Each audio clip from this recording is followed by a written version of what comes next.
Good evening, sports fans, and welcome to another edition of ATL Prime Sports.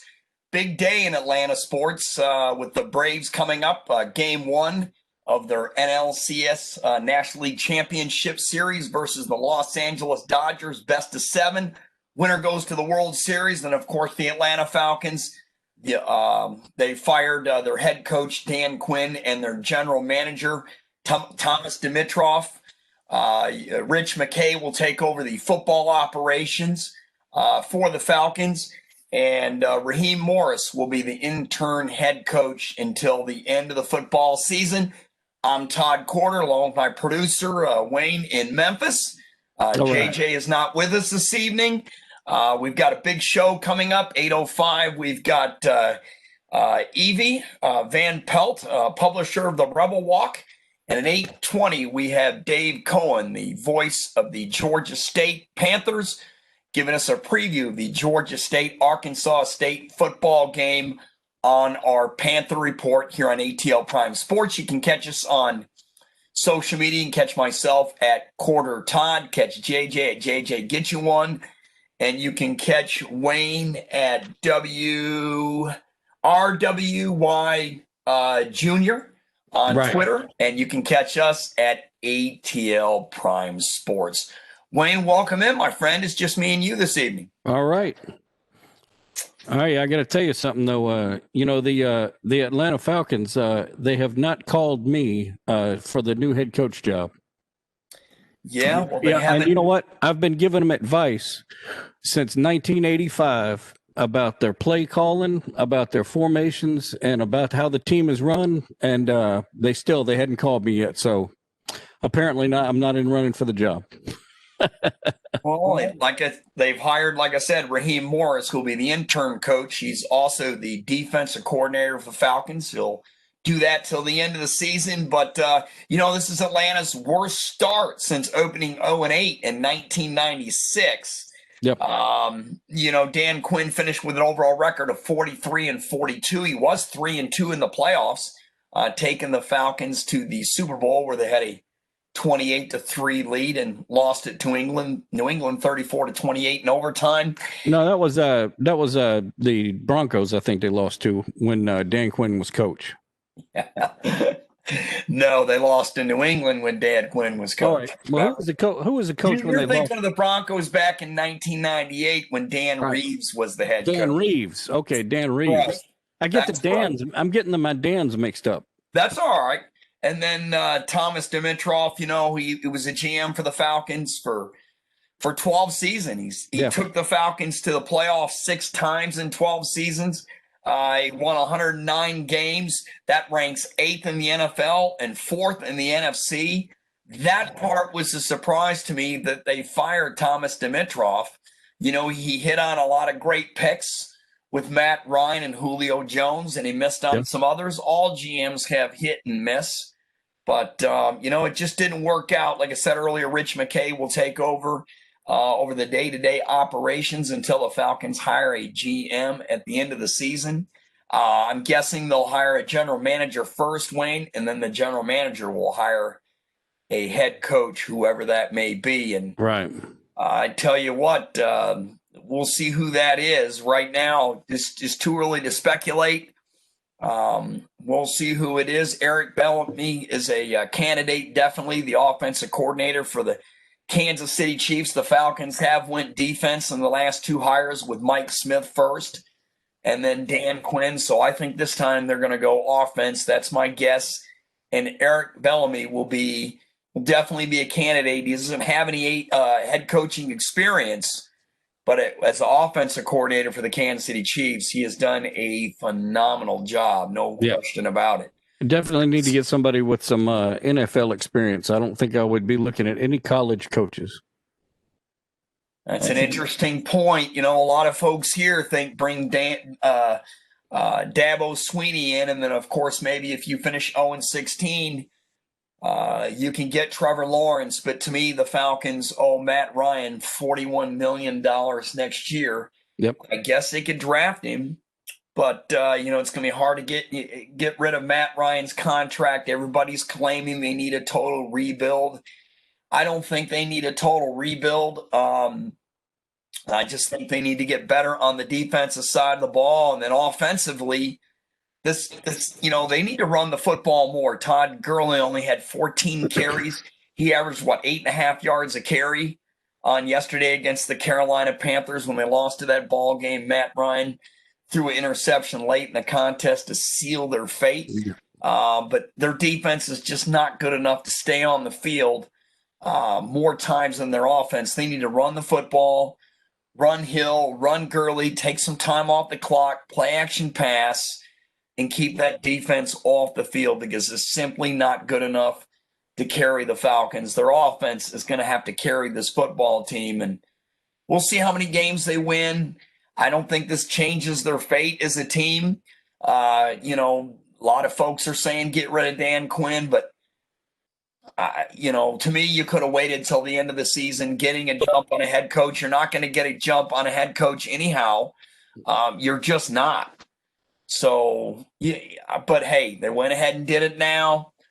Arthur Blank made the change. So that's where we stand. Looks like we have our first guest on the line. It is 8:05. And yes, that's Evie Van Pelt. All right. The publisher of the Rebel Walk. And Evie, good evening. You're on ATL Prime Sports with Todd and my producer Wayne in Memphis. How are you this evening?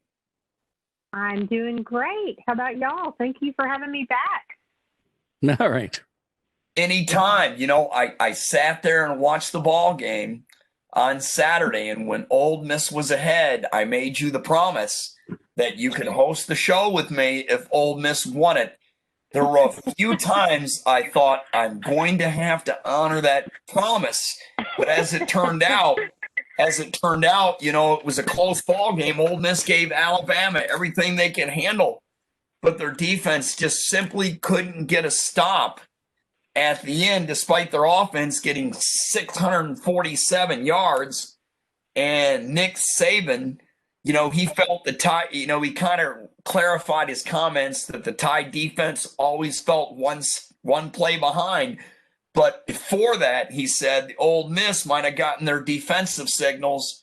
I think it's a case that Alabama is not as good as they are defensively as they were in the past. And I'm thinking with Ole Miss and Lane Kiffin, they're really good offensively, but they're not good at all defensively, and it made for an exciting ball game.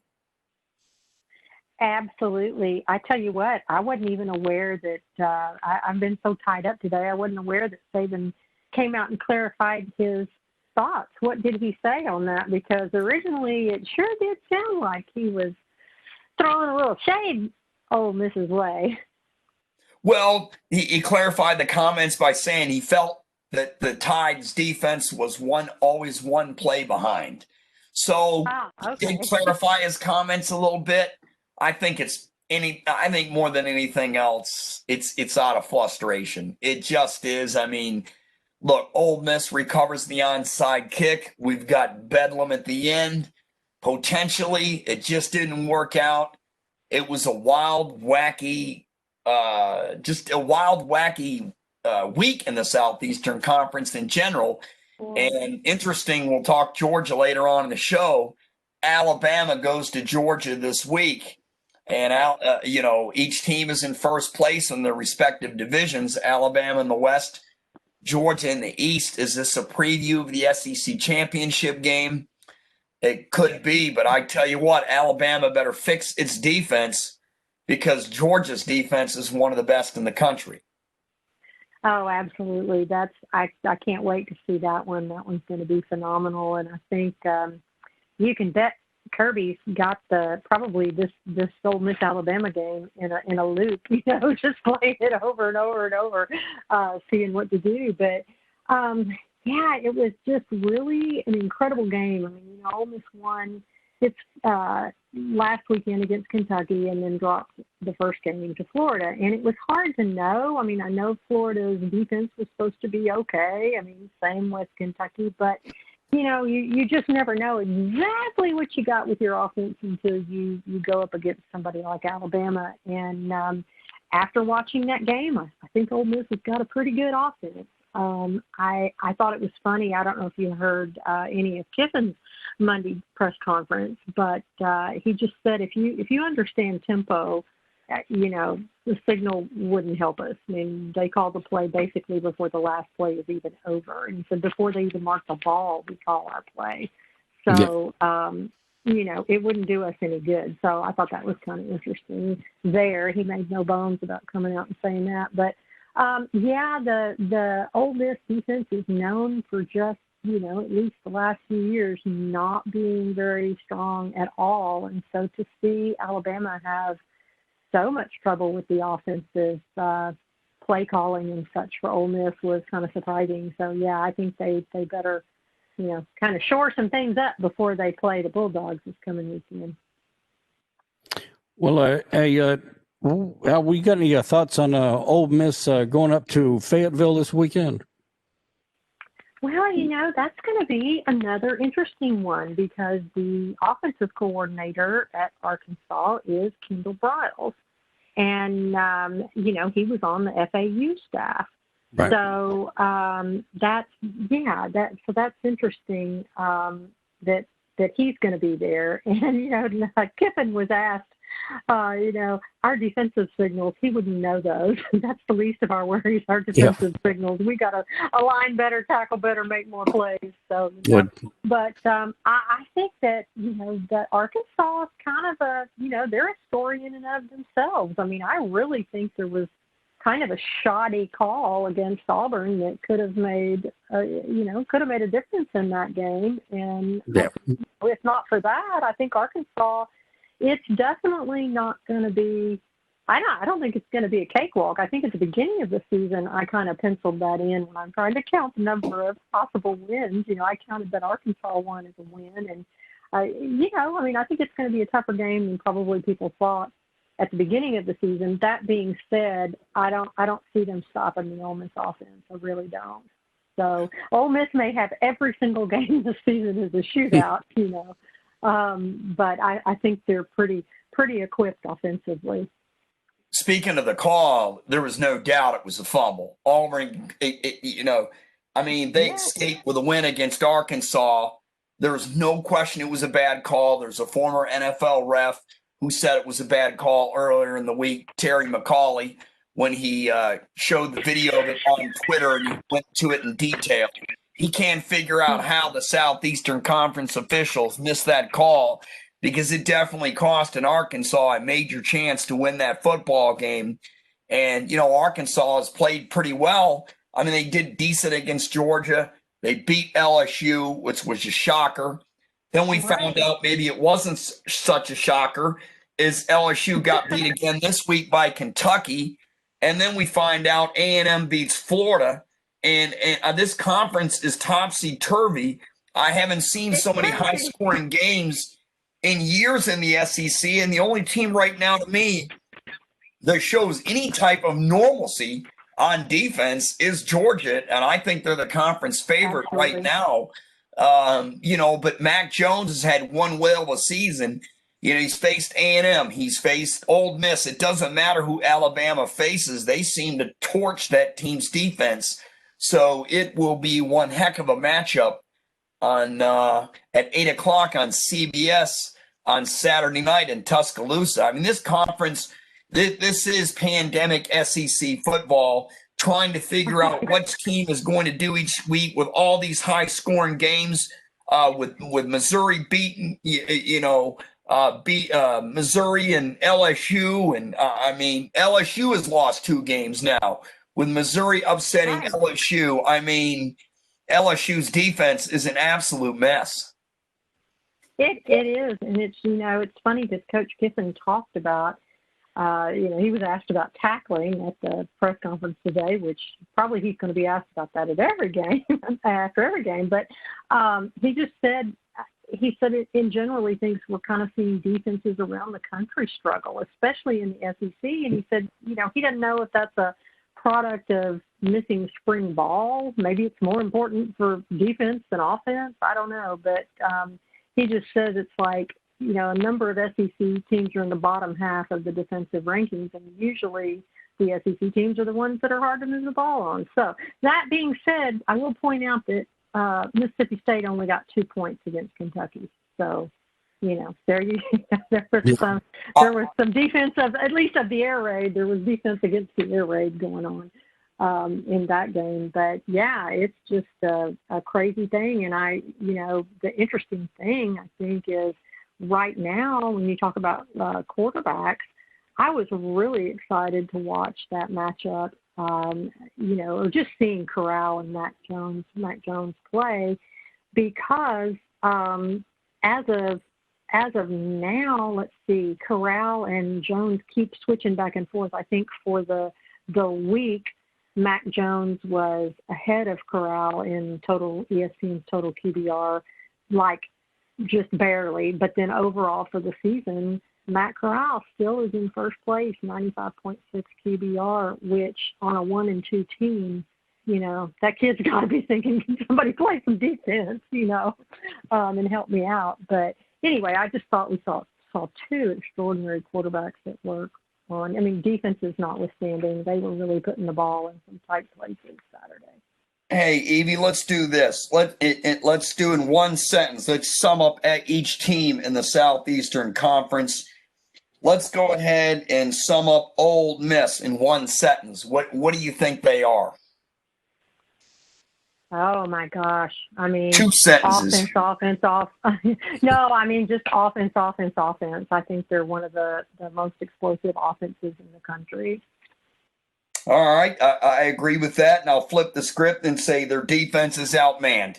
Let's do Louisiana State. I mean, to me, I'll go first with this one. They need to convert on third down, and they need to stop somebody. What's your assessment of LSU in 2 quick sentences? Yeah, that's mine too. I mean, I have the same assessment. I don't recall seeing LSU this week defensively in a really long time. So, and then again, watching them on offense, I'm not used to watching them struggle to score like that, like they did against Missouri late in the game. I mean, they were shut out in the fourth quarter.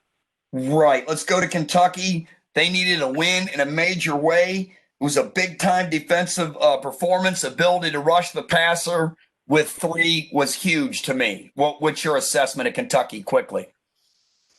I think just from Ole Miss having played Kentucky recently, I've been very impressed with their quarterback. I think he's moving the ball really well, and their defense is better than a lot of people may think that it is. They got a solid defense.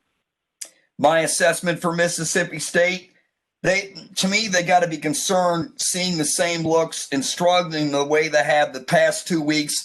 You saw Costello got benched. It was an ugly performance. They couldn't stop a pass rush with 3 rushers. No, exactly. And I think I think also, I don't know how many people are keeping up with it, but Mississippi State has thrown a pick 6 in each game so far this season. So that's not a good look either. So Costello, I think, was intercepted 4 times, and then his replacement was picked off twice, including one for pick 6. So, that's they got to get a handle on that.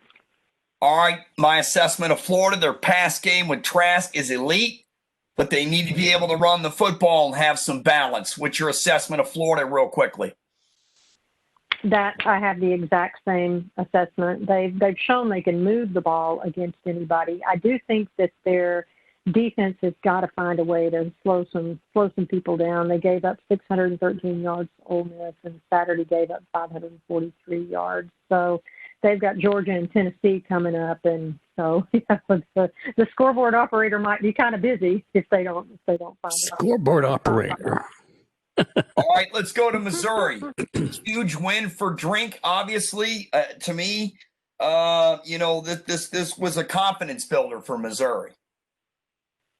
Yes, I think, goodness gracious, to stop LSU on 4 consecutive plays from the 1-yard line in the final seconds. I mean, that's huge. It's hard to stop anybody. I mean, it's hard in the high school level. I mean, it's hard to stop somebody 4 straight times. So I think, attention SEC, Mizzou is not an automatic win anymore. No, it's not. In Texas A&M, a massive win for Jimbo Fisher. Yep. Right. I did happen to watch all of that game, and huge. I think that the natives were getting very restless. I've mentioned to y'all before, I actually graduated from A&M, and I can tell you the A&M folks I know were getting very salty. So Jimbo really needed to get that win, and I think Kellen Mond played the best game I've ever seen him play. And, all right, Vanderbilt, to me, they were shorthanded in every way, 56 scholarship players. What's your assessment of Vandy real quick? Well, I think they have, they've had to call off their next game because of COVID, and I think, bless their hearts, they probably wish they could call off the whole rest of the season. Oh, man. Right, and then we'll do the last but least, Tennessee, Georgia's opponent. They couldn't get the run game going, and if you can't run the ball on Georgia, they're just going to pin their ears back and take you to the woodshed, and that's what they did. Yeah, absolutely. The Georgia defense was just dominant. I think Tennessee, had 200 yards, 214 maybe against them, but they wanted to go blow to blow with the Bulldogs, but just couldn't measure up late. So now we're going to see what they do if they can pass Florida as the next best team in the East.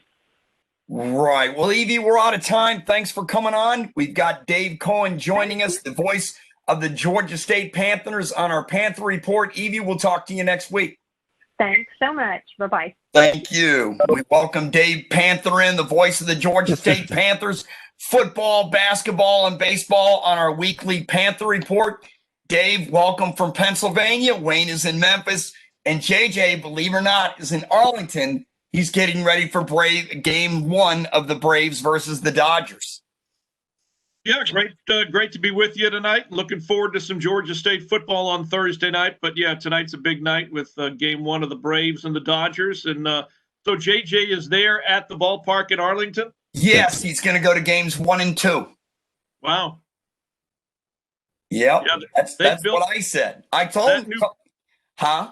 That new ballpark is when Georgia State plays at the University of Texas at Arlington, we stay right up the street. I think it's a Sheraton. So we've watched that ballpark for the last couple of years, under construction. It's built somewhat in the same guise as Truist Park with regards to the battery around it. Well, I can't wait till JJ tells me his assessment of that park. Let's go ahead and talk about the Panthers. They got a big game with Arkansas State. They've only played 2 ball games up to this point. We're in mid-October. Arkansas State, they had a great win against Kansas State on the 12th of December, defeating them 35-31. Preview the Arkansas State club for us, Dave. Well, as you mentioned, Arkansas State's played 2 more games than we have because we've had 3 that have been canceled. They've had a couple that have been canceled, but they were able to, this past weekend, make up the game against Central Arkansas. They ended up putting a 50 spot up on the board against Central Arkansas, 50-27, the final score. The interesting thing about Arkansas State, at a lot of programs, it would be called a quarterback controversy. You don't really have that with Arkansas State. They are comfortably playing 2 guys, Logan Bonner and Lane Hatcher. Let me just give you a few numbers with these 2 guys together in 4 games this year. Again, including, as you mentioned, an season opening win over Kansas State, averaging 326 passing yards combined, and they have thrown a combined 14 touchdowns. Marcel Murray anchors their running game. And they've been a little tough to get a read on because of the canceled games. They were supposed to have played Tulsa. They were supposed to have played Central Arkansas earlier in the year, but certainly a little scary going in there, watching them put 50 up on the board against Central Arkansas this past Saturday. Quick turnaround for them. They go from playing Saturday to Thursday night. We'll see how they bounce back in a short week, and how Georgia State does with a little bit of extra time to prepare. As you said, Georgia State coming off a really nice win. Panthers put a 49 spot up against East Carolina, who came back this past Saturday and beat South Florida. So the way Georgia State has been playing, on both sides of the football, both offensively, putting up 31 in a loss, 49 in a win, and then having one of their better defensive days that we've seen in the history of the program against East Carolina should make for an interesting matchup on Thursday night in Jonesboro, Arkansas. Well, Georgia State, they've had big trouble with Arkansas State there, Dave. The Red Wolves have won 5 of the 6 previous meetings. Little payback time maybe this week. Well, we got them last year in our first win in the series. We put 52 up on the board at what was at the time Georgia State Stadium, 52-38, the final score. They were really good when we first got into the Sun Belt Conference, when we moved from the Colonial Athletic Association back into the Sun Belt, this time with football. So they had a little bit of an advantage on us during those early years, although that first game, the first year that we were in the Sun Belt came down. It was a 3-point ball game in the end. They beat us 33-30 in Jonesboro. But there's been a few games. There have been a couple of games where, it's been decided early, when they've been really good, really, really good. So, but Georgia State flexed their muscle last year, and as I said, put 52 up on the board. And we'll see what we do Thursday night. We have the ability to score those kind of points. As you and I talk and have said a million times, that number on the defensive points allowed has got to continue to come down like it did against East Carolina. Speaking of the defensive side of ball, the FBS rankings, 3 defensive TDs, 5 interceptions, 8th pass efficiency defense, and 8th and 3rd down defense. Georgia State is starting to really improve on that side of the ball. Well, yeah, and there's been a number of reasons for that. Quavian White has 2 of our interceptions, and he's a guy that's, got some experience. Antavius Lane has been an impact redshirt freshman. He had a pick 6 against the Pirates last Saturday. As I mentioned to you in one of our earlier reports this year, Chris Moore transferred in from the University of Virginia. So you're bringing in an ACC experienced guy. You got Jordan Strawn, who was back, who was injured in the Tennessee game in Knoxville last year. He's got a couple of quarterback hurries and a sack. So, yeah, I mean, you throw in the other guys that, have a lot of experience. We talked to Dante Wilson earlier today. He'll be our player featured guest on our pregame show on Thursday night. But, that's a guy who's a team captain this year, started just about every game he's been at Georgia State. He's third in Georgia State football history, 8.5 career sacks, which is 2 off the record. And then he ranks 6th in tackles for loss with 18. So, as I said to him many times, he starts up front in the trenches. And so Dante has been solid with Jeffrey Clark to one side and Hardrick Willis to another. And then Strawn and Victor Hayward coming in from the outside. I mean, defensively, we have guys on that roster that have played a lot of snaps. That was kind of the case last year, but injuries kind of bit with Ed Kearney and Remy Lazarus and Jordan Strawn all missing. In Strawn's case, almost the entire year, and then the other 2 about half the year. So, as long as the injury bug stays away and we keep playing the way we've been playing, and get that number down so that we're not allowing 36 points per game on average, then we should be in pretty good shape. Well, Georgia State, they've got to get the turnovers down, Dave. They've had 5 of them in 2 games this season. They're going to, and Georgia State, we'll see how they fare against an Arkansas team. They're only yielding 154 yards per game on the ground and 3.6 yards per carry. So, A, the turnovers have got to stop, and B, they're going to have to run the football against this Arkansas defense, the state defense, to keep them honest. Well, realize 3 of those 5 have been Cornelius Brown interceptions. Right. And that's as we've talked about, that's a redshirt freshman who really did not play a whole lot last year in the 4 games that he even got on the field. So again, I'm not taking anything away from that. You're right. You never want to turn the football over, but if you're going to step back and look at it, you're not talking about Dan Ellington having thrown 3 interceptions. We're talking about a redshirt freshman with very little playing time. Right. Who's just beginning to get his feet underneath him as a Division I quarterback. But no, you're right about that. And that's true for every football team in every game in every season. Cannot turn the football over. So. And like you said, I mean, to me, it's going to come down to Georgia State's offensive line against the stingy defensive line of Arkansas State. They've got to be able to run the football.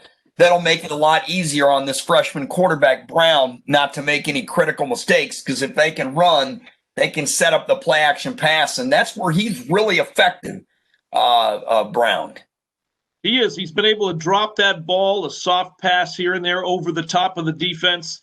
You mentioned running the ball. No question. Georgia State was a very, very good team last year with regards to running the football with, Trey Barnett and Destin Coates. Trey, of course, graduated. Destin Coates so far in only 2 games has carried the football 57 times, 263 yards, 3 touchdowns. He's averaging 4.6 yards a carry. And you're right. Hopefully we're going to give a dose of that plus some to Arkansas State on Thursday night and see what they can do with it. Yeah, you mentioned this scheduling stuff to me. This is a crazy part. I mean, like you said, Georgia State, they've only played 2 games. Here comes Arkansas State playing playing another game 5 days apart. I mean, now you're one team that's fully rested and maybe a little rusty, and a team who's not rested, but hey, they may be ready to go. I mean, it's a crazy year, and the pandemic has definitely had a major effect on the scheduling at this point. No question. It's a point now where coaches and teams just want to be able to get games in. Not a day goes by, and you guys are on Twitter. Wayne, you're on Twitter. Yeah. Todd, obviously, you're on Twitter. Not a day goes by where I don't see at least one tweet saying such and such a game has either been canceled, such and such a game has been postponed, or they have moved it back a week, or they've moved it to later on in the fall. It's just a matter of being able to get games in when you can get them in at this point. It sure has. Wayne and I were talking the other day about, I got to ask you your opinion. I think Wayne and I are pretty much spot on this. They're making these coaches wear these face masks, and I'm guessing they don't wear face masks during practice during the week while they're coaching. Yet on television, my quote is cosmetic theater. The NFL making these coaches wear the mask. The conference is making these coaches wear the mask. Where do you stand with that? Well, for example, I was at Georgia State's practice this morning. Coach Elliott does, for a good bit of the practice, don the mask, as do most of the assistants, unless it's a situation where he's blowing the whistle or yelling at him. Well, yeah, I mean, to be honest, there hasn't really been a whole lot of what you would term, yelling. Right. But you're right. I mean, I do think some of it is, for example, normally at practice, I'm on the sideline. I'm able to be on the field. Well, in this instance this year, because I'm not, quote unquote, in football's bubble, I have to sit in the stands. So I'm on the third base side of what used to be Turner Field watching practice. Right. Now, at the end of practice, we do mosey on down to the front and from a distance talk to some of the assistant coaches. I said the same thing about the NBA. What was the reason on the benches to put those benches like three rows and spread them all out?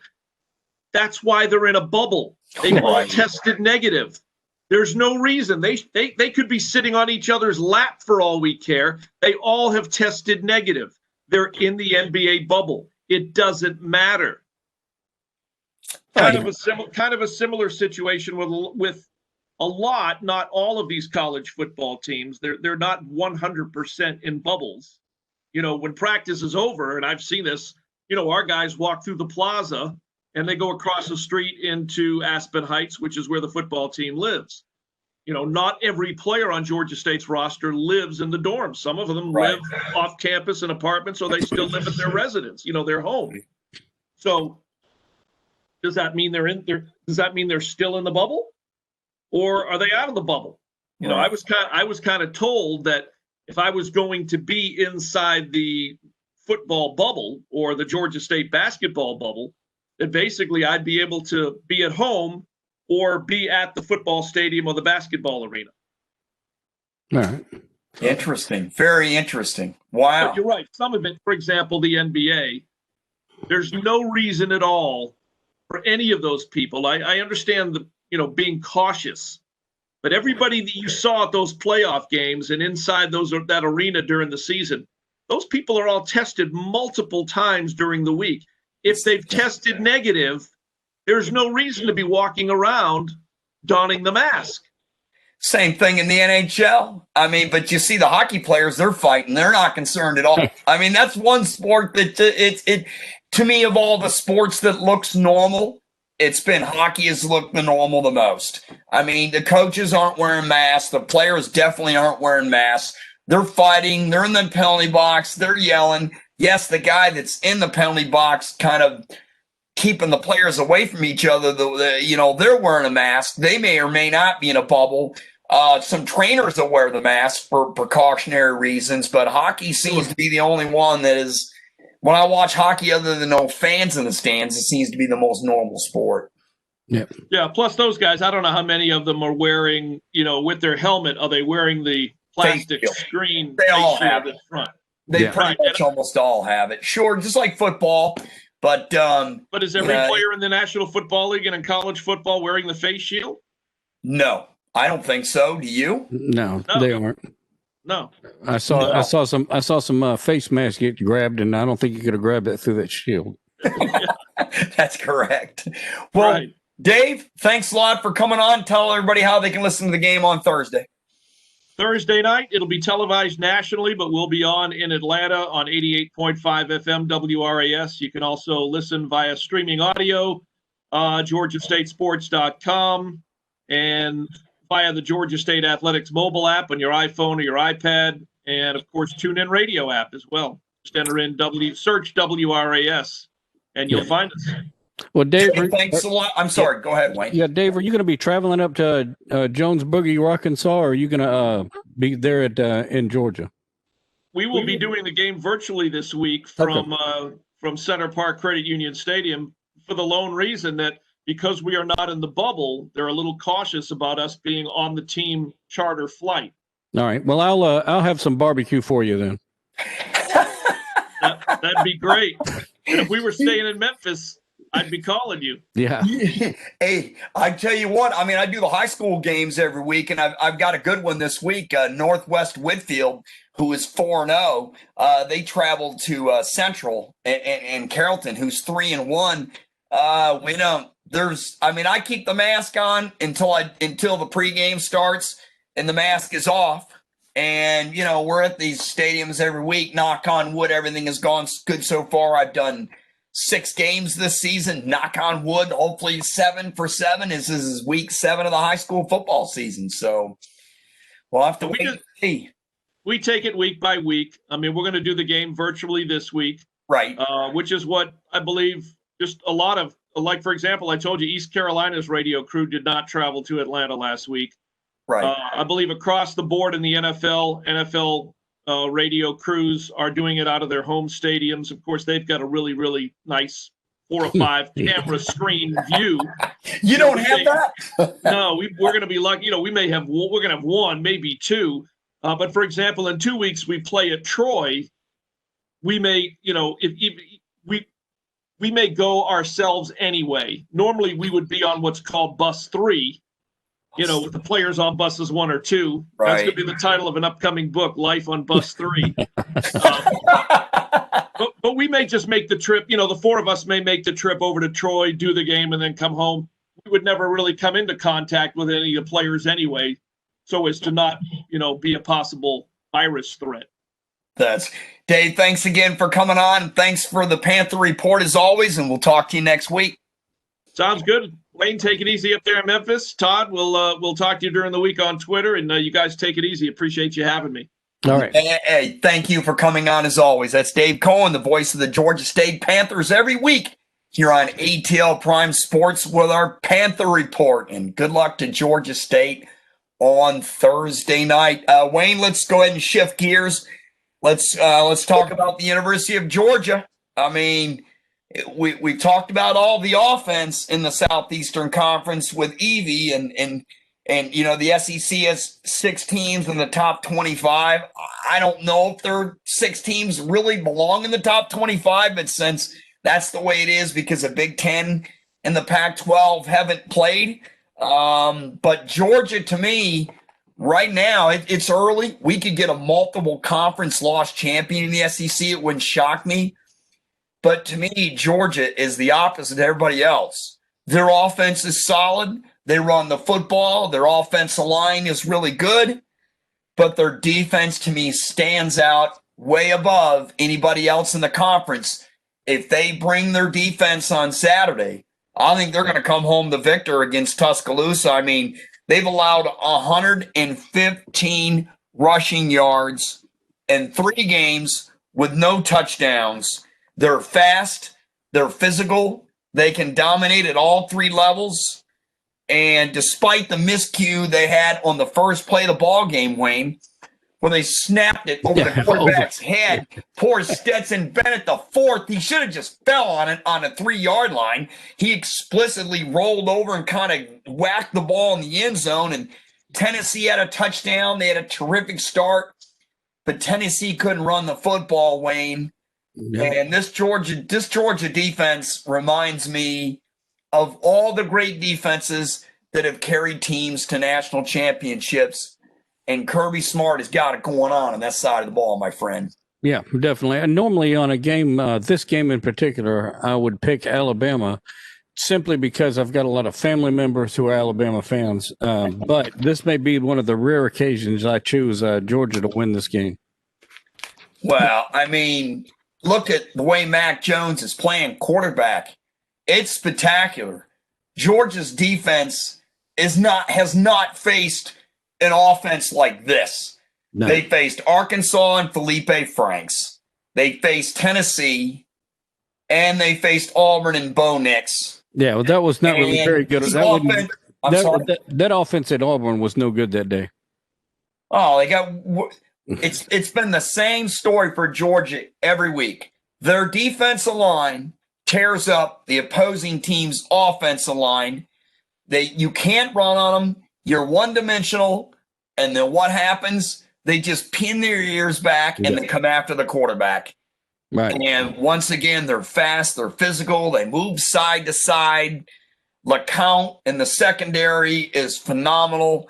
I mean, all 3 levels of this defense, it is a championship defense. Out of all the teams I've seen play in college football, Georgia and Clemson, to me, are the 2 best.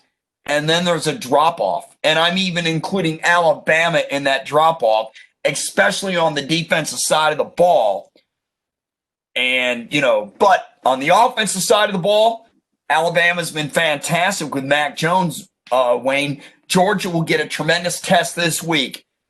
But if they shut down Alabama, we're just going to not let JJ come on next week because it'll just be absolutely a nightmare for us to listen to for an hour.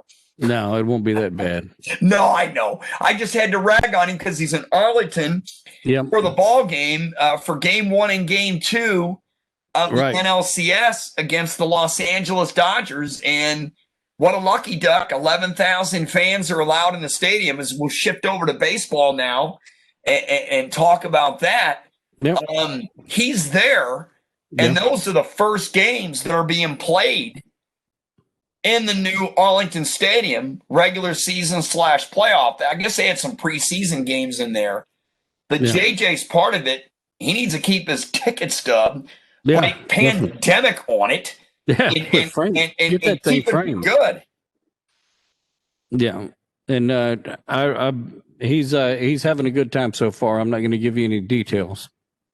Oh, I'm sure he's having a ball, and hopefully he'll bring back a program for us since we're sitting here doing the game. I'm in Pennsylvania this week with family, and you're back in Memphis. I see you got a Pittsburgh Steeler hat on there. You know what? I was shocked. Dave Cohen didn't come out and bust my chops breaking rules. But see, I'm from Michigan. I grew up a Lions and Cowboys fan. I'm married a Steelers fan. Yeah. I like Pittsburgh too. I don't rock no boat. They're all Pittsburgh fans downstairs, including my kids. You're darn right I'm wearing this hat. And they're 4-0. They have the best record in AFC. Kansas City lost yesterday to Oakland. So,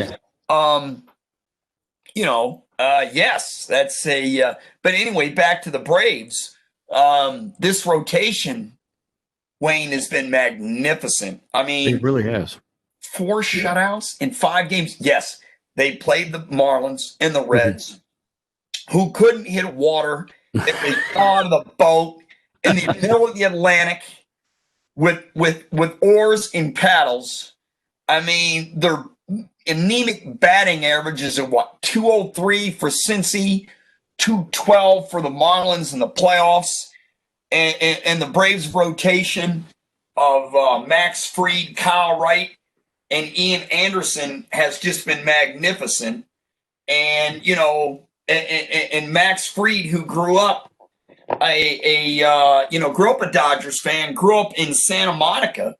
He wore number 32 in honor of Sandy Koufax. Right. Yet he's pitching game 1 of this series, and the Braves team ERA is 1.26, 33 walks, 5 base on balls. And, I mean, they've pitched better than the Dodgers have in the playoffs, but yet the Dodgers have faced better lineups, especially San Diego's. I thought Atlanta got a huge break not having to play San Diego in round 2. Right. So what is your take on this series? I don't know that it's going to be a shutout or a sweep. I think that the Dodgers are going to win some games. Some games. Do you have Atlanta winning this series? Oh, I've got Atlanta winning the series, but it's not going to be a sweep. I've got the Dodgers winning it in 6. Fried is going in game 1. Kyle Wright is going to go in game 2. Ian Anderson will go in game 3. I think the Dodgers rotation will match the Braves rotation and a little bit then some. And the lineup is just as potent. Now, where the Dodgers' weakness is at closer with Jansen. And if they do run into trouble there, then they would be in trouble and they could be eliminated. But to me, Wayne, the Dodgers are the Braves of the 90s. Yeah. They won 8 division titles in a row. They've got to break through and win. And I think this is their year to do it. Yeah, I think if the Braves can force the Dodgers to have a high pitch count and go through the lineup as far as the pitchers coming in, I think they've got a better chance of beating them. Well, it is all about getting to the Dodgers bullpen. That's a heck of a point. The middle bullpen has been good for Los Angeles. It's the back end. Yeah. If you can get in a close game with them and get to Jansen, yes, Atlanta has a chance to win it. But, the Braves, they strike out a lot on offense. That is one, they are a home run. They rely on the home runs. They, second in Major League Baseball in home runs. They're a station-to-station baseball team. Yeah. Guys like Acuna and Albies, they need to take bases this series. Yeah. And they need to run on the Los Angeles pitchers to put pressure on them. Right. That's what I think is the biggest thing that Atlanta can do to, at least have a better chance. And I think they will have one. Well, it'll be a lot of fun. It's, you're a Rangers fan. Yeah. You got to hate seeing this in your ballpark. Well, it's happened before with football where a Super Bowl gets played in Atlanta and Atlanta's not there. So that's an excellent point. It's the teams I choose. That's the way it is. Speaking of Super Bowl, let's go back and talk about the Falcons again, and then we'll conclude the broadcast. We got about a couple of minutes left here. We talked about the Falcons. We talked about they fired Dan Quinn and they fired Thomas Dimitroff. We talked about Quinn's overall record. I'm going to go back again and talk about what we talked about from the beginning of the show. I was shocked Dimitroff was fired with his record, making the playoffs 6 times in 12 seasons. But obviously, Wayne, he was tied to Dan Quinn, and that sealed his fate. But I tell you what, teams like Houston, I think Dimitroff is going to get a GM job at the end of this year. No, usually you don't get a guy out there that's fired as a GM who made the playoffs 50% of the time in this league. Yeah. That surprised me. Quinn didn't surprise me. Well, I've got something about Quinn, and this just may be my suspicion. I really think Quinn's going to pop back up somewhere on the West Coast As a defensive coordinator, potentially, yes. as something. I really don't think that he. I don't think he really liked it being in Atlanta or being on this side of the Mississippi. Why? He has a lot of ties. He was the coach at Florida. He was on the coaching staff at Florida for a while. I think, he did him. Look, he took Atlanta to the Super Bowl. He's one of two coaches to take the Falcons to the Super Bowl. Yeah. And the other one was Dan Reeves. In the 60 years this franchise has been in existence. I mean, do you think they're going to hire somebody with a first name of Dan? Dan Quinn, Dan Reeves, no. I mentioned Eric Bellamy, the offensive coordinator for Kansas City. We'll see. It's so early. He'll definitely be considered. Nothing's going to happen until after this season's over with. Do the Falcons go and get an experienced head coach in the NFL? Because like we said earlier on the show, they've tried defense. Let's see if they get an experienced NFL offensive-minded head coach. It depends who gets fired at the end of the year. Yeah. I mean, or do they go to the college route? I don't see them do it. They did it once, and it was an absolute disaster when they got Petrino. Petrino, thank you. When they got Petrino from at that time, it was Arkansas. Right, it was Arkansas.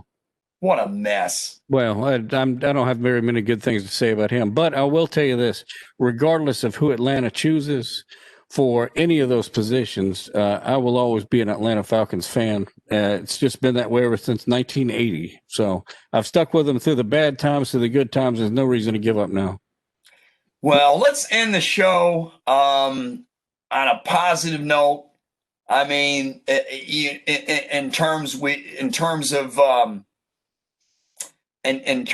the Braves, this is a great opportunity for them. If they manage to upset Los Angeles, it will be an amazing achievement to get to the World Series, and Tampa seems to be the team that's going to upset Houston. Yeah. So we could have an all Southeast World Series. That would be a pretty cool thing for folks in this part of the country. Well, if Atlanta gets to the World Series, and I think that would be tremendous and spectacular.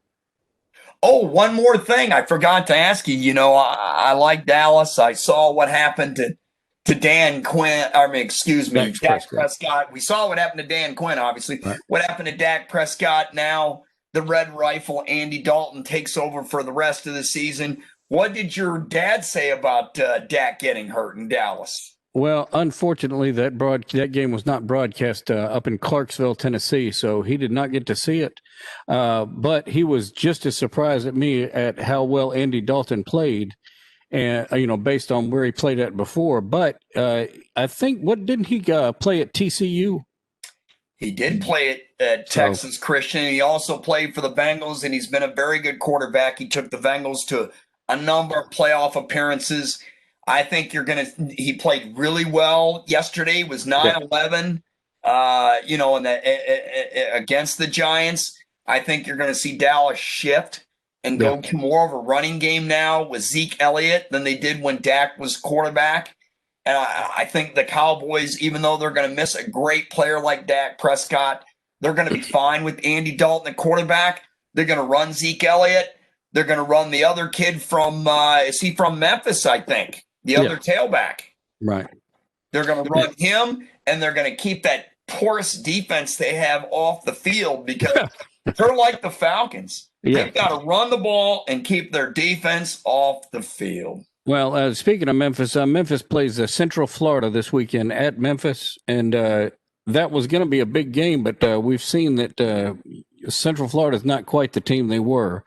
We'll see what happens. It'll be an exciting game to watch, and I think it's going to be on ABC at 2:30 Central Time. Well, and every time they get together, it's a scoring fest. Yeah. So sit back, get your popcorn, and a lot of points. Wayne, it's been fun this evening. Yeah. I've really enjoyed myself. I hope you did too. I did. All right. So I see your little Memphis pennant there too. I got all my Memphis stuff out here. I see that. And I am at my in-laws in Pennsylvania. I'll be back in Atlanta on Wednesday. I'll be ready to do the ball game on Friday between Northwest Whitfield Bruins and the Central Lions in Carrollton, Georgia. We'll be on Great Classics 98. Yeah, I really enjoy it. And it'll also be the Facebook Live game of the week. Yeah, I enjoy listening to those games. I listen to them on the radio Friday night. And, it's just like being at the ball game. My son used to be in high school, and we would go to the game. So you do a really good job at calling those games. I enjoy it. Well, thank you. I really appreciated that. And yes, I'll get your text messages. I really can't answer them while I'm doing the play. That's cool. But I'll be glad to chat with you after the game, nevertheless. All right, man. Well, hey, listen. You take care of yourself, everybody. Have a I'm gonna do JJ's thing and tell you to get you one, and that'll be it. All right. Good night, everybody. Good night. Talk to you next week.